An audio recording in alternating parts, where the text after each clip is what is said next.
தொடர்ந்து நம்ம ஈரானுடைய இஸ்ரேலுடைய தகவலை பார்த்துட்டு இருக்கோம். இப்ப ஈரான் கொடுத்த ஒரு முக்கியமான அறிவிப்பை பார்த்திடலாம்.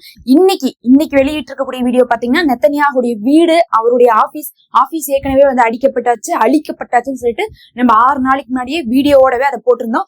இன்னைக்கு பாத்தீங்கன்னா இந்த இமேஜ் பாருங்க, இது அவருடைய வீடு. இது பாக்குறக்கே உங்களுக்கு தெரியும், ஒரு மாளிகை மாதிரி இருக்கு.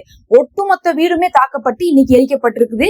இதுல வேற நம்ம வந்து பாத்தீங்கன்னா நெத்தன்யாஹு இறந்துட்டாரா அப்படிங்கக்கூடிய விஷயத்தை பத்தி முந்தைய வீடியோலயே நம்ம என்ன பண்ணியிருந்தோம், ஒரு தகவலை போட்டிருந்தோம்ல. அதுக்கப்புறம் பாத்தீங்கன்னா இப்ப அடுத்தடுத்து நிறைய தகவல்கள் வந்துட்டு இருக்கு. அது இன்னுமே வந்து பாத்தீங்கன்னா உறுதிப்படுத்திட்டு இருக்குன்னு சொல்லலாம். அதுல வந்து ஒரு 3 விஷயங்களை மட்டும் நான் சொல்றேன். நம்ம முந்தின வீடியோல பார்க்காத விஷயங்களை தான் இப்ப நம்ம பார்க்க போறோம். அதாவது வந்து முந்தின வீடியோல நம்ம என்ன சொல்லியிருந்தோம்னா, ஏஐயால ஜென்ரேட் பண்ணப்பட்ட வீடியோ வந்து என்ன பண்ணியிருந்தாங்க, நெத்தன்யாஹு வெளியிட்டு இருந்தாங்க. அதுல வந்து 6 விரல் இருந்துச்சுன்னு நம்ம சொல்லியிருந்தோம். ஏன்னா வந்து இஸ்ரேல் வந்து என்ன பண்ணாங்கன்னா, நெத்தன்யாஹு இறந்துட்டாருன்னு சொன்ன போது கரெக்டா அது எப்ப நடந்துச்சுன்னு பாத்தீங்கன்னா, முஸ்தபா கோமினி அவர்கள் வந்து பொறுப்பேற்றாங்கல்ல, பதவி ஏத்ததுக்கு பிறகு அந்த அன்னைக்கு விட்டாங்க. அதுதான் ரொம்ப முக்கியம். ஏன்னா நீங்க வந்து பாத்தீங்கன்னா முஸ்தபா கோமினி தான் வரப்போறாங்கிறது நமக்கு 2 வாரமாவே தெரியும். அது அப்பவே சொல்லிட்டாங்க, கோமேனிக்கு அப்புறம் கோமேனியுடைய மகன் வரப்போறாருன்னு சொல்லிட்டு. ஆனா அதுக்கப்புறம் வந்து பாத்தீங்கன்னா இவங்க அதை அப்பெல்லாம் அறிவிக்கல, நேரடியா வந்து அறிவிக்கல. அது வந்து பேச்சு போயிட்டு இருக்குன்னே சொல்லிட்டே இருந்தனால பேசாம இருந்தாங்க இஸ்ரேலு. ஆனா அமெரிக்கா என்ன சொன்னாங்கன்னா, யார் வந்தாலும் அடிப்போம் அப்படிங்கிற மாதிரி பேசிட்டு இருந்தாங்க. இஸ்ரேலுமே வந்து பாத்தீங்கன்னா பின்வாங்கல, அப்படிதான் இருந்தாங்க. அவன் யார் வந்தாலும் அடிப்போன்னு தான் சொல்லிட்டு இருந்தாங்க. ஆனா கரெக்டா முஸ்தபா கோமினி அவர்கள் வந்து பதவி ஏத்த சமயத்துல ஒரு 6 நாளைக்கு முன்னாடி பாத்தீங்கன்னா, அப்பதான் வந்து நெத்தன்யாஹு இறந்துட்டாரு அப்படிங்கக்கூடிய ஒரு விஷயமும் வந்து வெளியே வந்துட்டு இருந்துச்சு ஊடகம்னா நம்ம ஊடகம் எல்லாம் கிடையாது, இன்டர்நேஷனல் ஊடகத்திலேயே அது வந்துருச்சு.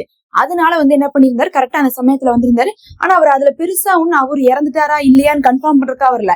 அவரு வந்து வந்ததே பாத்தீங்கன்னா முஸ்தபா கோமினி அவர்களை பத்தி சொல்றதுக்காகவும், அவர் வந்ததை வந்து எதிர்க்கிற மாதிரி வந்து சொல்றதுக்காகவும் வந்துட்டு, நம்ம 3ஆம் கோயில் கட்டணும், மேசையா வருவாரு அப்படிங்கிற மாதிரி எல்லாம் சொல்லியிருந்தாங்க. இப்படி பாத்தீங்கன்னா கரெக்டா முஸ்தபா கோமினி அவர்களுக்கு வந்து எதிர்ப்பு தெரிவிக்கிற மாதிரி வந்த வீடியோ தான். ஆனா அந்த வீடியோ இப்ப வந்து கவனிச்சு பார்க்கும்போது அது ஒரே ஒரு ஊடகத்துக்கு மட்டுமே, ஃபாக்ஸ் சேனலுக்கு மட்டுமே என்ன பண்ணிருக்காங்க, இஸ்ரேல் தரப்புல இருந்து கொடுத்திருக்காங்க. அதாவது பொதுவா எல்லாத்துக்குமே கொடுக்கக்கூடிய இடத்துல இந்த தடவை என்ன பண்ணிருக்காங்கன்னா, ஒரே ஒரு ஊடகத்துக்கு மட்டும் கொடுத்திருக்காங்க. அதுவும் அது ரெக்கார்டட் வீடியோன்னு சொல்லப்படுது. இதுவரை இவங்க வந்து பாத்தீங்கன்னா லைவ்ல தான் பேசியிருக்காங்க. நல்லா கவனிக்கணும், ரெக்கார்டட் வீடியோ வெளியிட்டது இல்ல. ஆனா ரெக்கார்டட் வீடியோ தான் கொடுக்கப்பட்டிருக்கு. அந்த ரெக்கார்டட் வீடியோவை இப்ப கவனிச்சு பார்க்கும் போது என்ன ஆயிருக்குன்னு பாத்தீங்கன்னா, அதுல வந்து 6 விரல் இல்ல. அப்ப அந்த வீடியோ வந்து என்ன ஆயிடுச்சுன்னா, மத்த ஊடகங்களுக்கு போகும்போது என்ன ஆயிருக்குன்னா, அது வந்து காப்பி போகும்போது அதுல யாரோ ஏதோ வேலை பண்ணிட்டாங்களா என்னன்னு தெரியல, அதுல அந்த 6 விரல் வருது. அப்ப எந்த இடத்துல ஒரிஜினலா வந்து இஸ்ரேல் கொடுத்து ரிலீஸ் பண்ண சொன்னாங்களோ அந்த சேனல்ல 6 விரல் வரல, 5 விரல் தான் இருக்கு. எல்லாத்துக்கும் மேல அதை வந்து பாத்தீங்கன்னா ஃபேக்ட் செக் பண்ணக்கூடியவங்க செக் பண்ணி பாத்துட்டாங்க. இதுல ஏதாவது வந்து இன்டெலிஜென்ஸ் ஒர்க் இருக்கா, இது ஏதாவது வந்து மேனிபுலேட் பண்ணப்பட்டதான்னு பார்க்கும்போது இல்ல, அதுல இருக்கிறது ஹியூமன் தான். அது வந்து பாத்தீங்கன்னா எடுத்திருக்காங்க, ஷூட் பண்ணதுதான் வீடியோ. இது வந்து பாத்தீங்கன்னா மிஷின்ல கிரியேட் பண்ணது இல்லைன்னு வந்துருச்சு. ஆனாலும் வந்து பாத்தீங்கன்னா இந்த இடத்துல ஒரு முக்கியமான விஷயம் என்னது, அது ரெக்கார்டட் வீடியோ அப்படிங்கறதே வந்து பாத்தீங்கன்னா ஒரு பெரிய மைனஸா இருந்துட்டு இருக்கு. சரி, அப்ப பார்க்க போனா அந்த வீடியோ ஒரிஜினல் தான். நமக்கு வந்து பாத்தீங்கன்னா அவங்க வந்து என்ன பண்ணல, ஒரு இடத்துல இருந்து எல்லாருக்கும் கொடுக்கல. அவங்க ஒரே ஒரு ஆளுக்கு கொடுத்தனால என்ன ஆயிடுச்சுன்னா, மத்த இடத்துக்கு போகும்போது ஆளுக்கு தகவல் கொடுக்க ஆரம்பிச்சனால அதிகமான நியூஸ்ல வந்தது வந்து 6 வரலா வந்திருக்குது. அப்ப வந்து பார்க்கும்போது ஒரிஜினல் வீடியோ இருந்துட்டு இருக்கு, நிறைய ஃபேக்கான வீடியோ என்ன இருக்கு, ஸ்ப்ரெட் ஆயிருக்குன்னு வந்து தெரியுது. எல்லாத்துக்கும் மேல அதை நம்ம ஒரிஜினல்ட்டே எடுத்துக்கிட்டாலும் கூட அது வந்து ஏஐ தான் வந்து செஞ்சது அப்படிங்கிறது வந்து மறுத்தரலாம் நாமளும். அது ஒரிஜினல்னே எடுத்துக்கிட்டாலும் கூட இதை ஏன் ரெக்கார்டடா போட்டாங்கன்னு ஒரு கேள்வி இருக்கு. சரி, இதுக்கு இன்னொரு காரணம் சொல்லலாம். ரெக்கார்டட் அப்படிங்கிறது வந்து உயிருக்கு சேஃப்டிக்காக கூட போட்டிருக்கலாம் அப்படின்னு சொல்லிட்டாலும் கூட இன்னொரு விஷயம் இருக்கு. இந்த ரெக்கார்டடை ஏன் அப்பதான் ரெக்கார்ட் பண்ணிருக்கணும், அதை முன்னாடியே ரெக்கார்ட் பண்ணிக்கலாம்ல. ஏன்னா அவங்களுக்கு தெரியும், கோமேனி அவர்களை அடிச்சதுக்கு பிறகே வந்து நம்ம வந்து பாத்துட்டோம், முதல் நாள்ல இருந்தே அடுத்த நாள்ல இருந்தே செய்தி வந்துருச்சு, முஸ்தபா கோமேனி தான் ஆட்சிக்கு வரப்போறாருன்ட்டு. அப்படின்னா அவங்களுக்கு நல்லா தெரியும் அவங்கதான் வரப்போறாங்கன்னு சொல்லிட்டு. அதனால வந்தா என்ன சொல்லணும், வரலைன்னா என்ன சொல்லணும் அப்படிங்கறதை அவங்க ஆல்ரெடி ரெக்கார்ட் பண்ணி வச்சிருக்கிறதுக்கான சான்ஸ் இருக்கு. சரி, அப்படி அவங்க ஆல்ரெடி ரெக்கார்ட் பண்ணதாவே இருந்துட்டு போட்டோம். ஆல்ரெடி இந்த விஷயத்த அந்த 6 நாளைக்கு முன்னாடி கூட ரெக்கார்ட் பண்ணல, அது எப்பயோ பண்ணிட்டாங்கன்னு வச்சிட்டாலும் கூட இப்ப அவர் இங்க போன வாரத்துல என்ன பண்ணியிருந்திருக்காரு, அவருடைய ஆபீஸ் அடிக்கப்பட்டுச்சுல அந்த இடத்துல போய் விசிட்டிங்க போட்டாரு. அதே மாதிரி வந்து ஹிஸ்புல்லா அடிச்ச இடத்துல போய் என்ன பண்ணாரு, விசிட்டிங்க போட்டாரு. அப்படி வந்து வெளியே வந்து பாத்துட்டு நான் அதை பார்க்க வந்திருக்கேன் அப்படின்னு சொல்லிட்டு கெத்தா காட்டிக்கக்கூடிய ஆள் தான் நெத்தன்யாஹுவை பொறுத்தளவுக்கு எவ்வளவு அடிபட்டாலும் சரி மீசையில மண்ணூட்டம் மாதிரிதான் இருப்பாரு. அந்த மக்களே வந்து பாத்தீங்கன்னா அங்க உயிரிழந்திருப்பாங்க. ஆனா இவர் என்ன சொல்லியிருப்பாருன்னா, அவங்களுடைய லைட்டா விரல்ல கீரல் விழுந்திருக்குன்னு தான் சொல்லுவார். அந்த அளவுக்கு தான் மக்கள் உயிரே போனாலும் சரி அதை வந்து மறைச்சாவது என்ன பண்ணுவாரு, நாங்க அடி வாங்கலன்னு காட்டிக்கொள்ளக்கூடிய ஆளு. காசா விஷயத்திலயும் சரி, அதுக்கு பிறகு வந்து பாத்தீங்கன்னா லெபனான் விஷயத்திலயும் சரி, இன்னும் ஈரானுடைய 12 நாள் போர்ல வந்து பாத்தீங்கன்னா இஸ்ரேல் மக்கள் கெஞ்சி அழுது ஈரான் போரை நிறுத்திங்க, என்னால முடியல அப்படின்னு சொல்லிட்டு எல்லாம் வந்து அவங்க அழுகுறாங்க.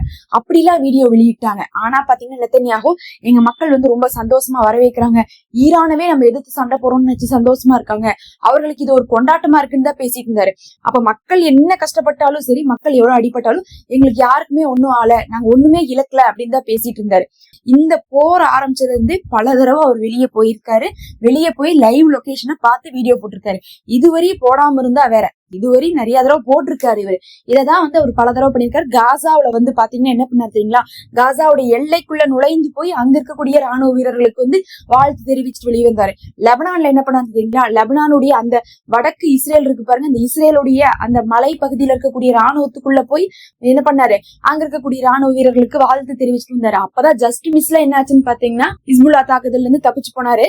அரை மணி நேரம் கழிச்சு அடிச்சனால என்ன ஆயிட்டாருன்னா அவர் அன்னைக்கு உயிர் தப்பிச்சிட்டாரு. அப்படி பார்க்கும்போது யோசிச்சுக்கோங்க, லெபனானுடைய பக்கத்தால இருக்கக்கூடிய இடத்துக்கும் காசாவுக்குள்ளேயே போயிட்டு இருந்திருக்காரு. இது இல்லாம ஈரான் அடிச்ச போதெல்லாம் என்ன பண்ணிருக்காரு, இந்த தடவை இந்த முக்கியமான இடத்துல அடிபட்ட போதெல்லாம் போய் பார்த்துட்டு வந்திருக்காரு. அப்ப ஏன் இப்ப நேர்ல வரல, எங்க வேணா வராம இருக்கலாம், செக்யூரிட்டி கவுன்சில்ல அவர் வராம இருந்ததே இல்ல, அப்ப செக்யூரிட்டி கவுன்சிலுக்கு கூட அவர் வராம இருக்காரு. அப்படிங்கும்போது இன்னைக்கு கிட்டத்தட்ட வந்து பாத்தீங்கன்னா வந்து உறுதிதான் ஆயிருக்கு. இன்னொரு விஷயமும் இருக்கு. அவரை வந்து என்ன சொல்றாங்கன்னா பலத்த காயத்தோட வந்து அவரை வந்து என்ன பண்ணிருக்காங்க, ஹாஸ்பிட்டல்ல கூட்டிட்டு போய் அட்மிட் பண்ணிருக்காங்க. ஏதோ வந்து சொல்றாங்க ஜெர்மனி கூட்டிட்டு போயிருக்காங்க, ட்ரீட்மெண்ட் காமின்லாம் சொல்றாங்க. ஆனா அது கூட வந்து பாத்தீங்கன்னா இஸ்ரேல் தான் கன்ஃபார்ம் பண்ணும். இஸ்ரேல் இதுவரை ஒத்துக்கல அப்படிங்கறது உண்மை. இதுல ஈரான் என்ன சொல்லியிருக்காங்கிறத முக்கியம். ஈரான் என்ன சொல்லியிருக்காங்க தெரியுங்களா, இன்னைக்கு நாங்க நெத்தன்யாகுடைய வீடு, ஆபீஸ், இன்னும் அவர்கள் இருக்கக்கூடிய முக்கியமான இடத்தை இலக்கு வைத்து தாக்கிவிட்டோம். ஏனோதோ நல்லா தாக்கல, இலக்கு வைத்து தாக்கிவிட்டோம். அவங்க அந்த இடத்துலதான் இருப்பாங்க அப்படின்னு சொல்லிட்டு எதிர்பார்த்து இலக்கு வைத்து தாக்கிவிட்டோம். ஒருவேளை அவர்கள் இறக்காமல் இருந்திருந்தா, நெத்தன்யாகு உயிரோடு இருந்தா, இனிமேலும் அவர் எங்களுடைய குறி கண்டிப்பா இறந்துருவாரு அப்படின்னு சொல்லியிருக்காங்க. அப்படின்னா என்ன அர்த்தம்னு பாத்தீங்கன்னா, ஈரானுடைய குறி இப்ப நெத்தன்யாகுவை வந்து அழிப்பதுதான். அதுல வந்து இப்ப ஈரானுக்கே ஒரு டவுட் வந்துருச்சு.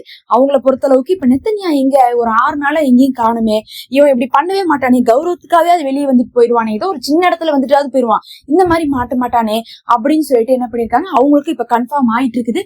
ஒருவேளை ஹாஸ்பிட்டல்ல இருப்பானா, இல்ல வந்து பார்த்தா உண்மையுமே இறந்ததை மறைக்கிறாங்களா. எப்படி இருந்தாலும் ரொம்ப நாள் எல்லாம் மறைக்க முடியாது. இன்னும் எத்தனை நாள் மறைக்க முடியும், இன்னொரு 1 வாரம் 10 நாள் மறைச்சாவே வந்து ரொம்ப ஜாஸ்தின்னு சொல்லலாம். அந்த அளவுக்கு எல்லாம் மறைக்க முடியாதுங்க. ஈரானுக்குமே இப்ப சந்தேகம் வந்துருச்சு. ஆனா ஈரான் எப்படின்னா கன்ஃபார்மா தெரிஞ்ச விஷயத்த மட்டும் தான் அறிவிப்பாங்க. இல்லாட்டினா உடனே இவங்க என்ன பண்ணுவாங்க, வந்துட்டு என்ன பண்ணுவாங்க, அசிங்கப்படுத்துவாங்க. அதனால வந்து என்ன பண்ணுவாங்கன்னா ஈரானை பொறுத்தளவுக்கோ இல்ல காசாவை பொறுத்தளவுக்கோ இதுவரையும் வந்து பொய்யாக வந்து இறந்துட்டாங்கன்னு யாரையும் அறிவிச்சது இல்ல. ஆனா இஸ்ரேல் வந்து எப்ப பார்த்தாலும் இறக்காமையே இறந்துட்டாங்கன்னு அறிவிச்சுட்டே இருப்பாங்க. அதனால ஈரான் என்ன சொல்லியிருக்காங்கன்னா அவங்களுக்குமே இப்ப கிட்டத்தட்ட கன்ஃபார்ம் ஆயிருக்கு, நெத்தன்யாவுக்கு என்னமோ ஆயிருக்குன்னு தெரியுது. எந்த இடத்துல இருக்கும்போது அவனுக்கு ஆச்சுன்னு தெரியல, நம்ம அடிச்ச ஏதோ ஒரு இடத்துல அவன் இருந்திருக்கான், அவனுக்கு ஆயிருக்கு. ஆனா அவன் உயிரோட இல்லையா, இல்ல சீரியஸா இருக்கிறான் ஹாஸ்பிட்டல்ல அப்படிங்கிறது தெரியாம இருக்கனால இனிமேல் அவன் இருந்தாலும் நாங்க இலக்கு வைப்போம் அப்படிங்கக்கூடிய ஒரு விஷயத்தையே சொல்லியிருக்காங்க. ஈரானுடைய இந்த ஸ்டேட்மெண்ட்டை கேட்கும் போது வந்து பாத்தீங்கன்னா இன்னைக்கு வந்து அது ஒரு பெரிய ஒரு அதிர்வலை ஏற்படுத்தியிருக்கு. அப்ப நெத்தன்யாகு இருக்கக்கூடிய இடத்த ரொம்பவே வந்து அவங்க குறி வச்சுதான் தாக்கிட்டு இருந்திருக்காங்க. அவங்க ஒண்ணு ஏனாதான் நல்லா தாக்கவே இல்லை. அப்ப அவங்க அத்தனை குறிய வச்சிருக்காங்க அப்படின்டா, இந்த அளவுக்கு ஐஆர்ஜிசி வந்து முடிவு கட்டி இறங்கியிருக்காங்க அப்படின்டா, கண்டிப்பா ஏதாவது ஒரு இடத்துலயாவது வந்து நெத்தன்யாகு சிக்கியிருக்கிறதுக்கான வாய்ப்பு இருக்குன்னு சொல்லிட்டு இன்னைக்கு பெரிதும் பேசப்படுது. பொறுத்திருந்து பார்க்கலாம். அநேகமா வந்து பாத்தீங்கன்னா ஏதோ ஒரு சமாதானம் வந்ததுக்கு பிறகு, ஏதோ ஒரு விஷயம் ஏதாவது ஒண்ணு நடந்ததுக்கு பிறகு என்ன பண்ணுவாங்கன்னா நாங்க சாதிச்சிட்டோம், ஜெயிச்சிட்டோம். அப்படிதான் போன தடவை 12 நாள் பொருளே என்ன சொன்னாங்கன்னா நாங்க ஜெயிச்சிட்டோம், நாங்க அழிச்சிட்டோம் தான் கிடந்தாங்க. அந்த மாதிரி வந்து பாத்தீங்கன்னா நாங்க ஜெயிச்சிட்டோம், ஆனா எங்களுடைய நெத்தன்யாகுவை நாங்க இழந்துட்டோம் அப்படின்னு அந்த சமயத்துல கூட சொல்றதுக்கு சான்ஸ் இருக்கு. ஆபரேஷன் சக்சஸ், பேஷண்ட் டெட் அப்படிங்கிற மாதிரி இவங்க மூடி மறைச்சு கூட சொல்லக்கூடியவங்க தான். பொறுத்திருந்து பார்க்கலாம். கிட்டத்தட்ட இப்ப ஈரானுக்குமே வந்து பாத்தீங்கன்னா செம டவுட்ல தான் இருக்காங்க. ஈரான் வந்து கன்ஃபார்மாலாம் வந்து உயிரோட இருக்கான்லாம் நம்பவே மாட்டேங்கிறாங்க. அவங்களுமே டவுட்டுக்கு வந்துட்டாங்க. அப்படிங்கும்போது உலகத்துல 3/4 பேர் இப்ப வந்து நெத்தன்யாகு இல்லைங்கிறதோ இல்ல நெத்தன்யாகு வந்து ஹாஸ்பிட்டல்ல இருக்காரோ அப்படிங்கக்கூடிய நிலைமைக்கு வந்தாச்சு. பதுங்கி இருக்கிறதுக்கான வாய்ப்பு இல்லை அப்படிங்கிறது மட்டும். ஏன்னா அவன் கெத்தா மெயின்டைன் பண்றதுக்காகவே என்ன பண்ணுவான், வெளியே வந்துட்டு போகக்கூடிய ஆளு. அதனால எல்லாரும் இப்படி சொல்றாங்க. பொறுத்திருந்து பார்ப்போம். அடுத்த ஒரு வீடியோல சந்திப்போம்.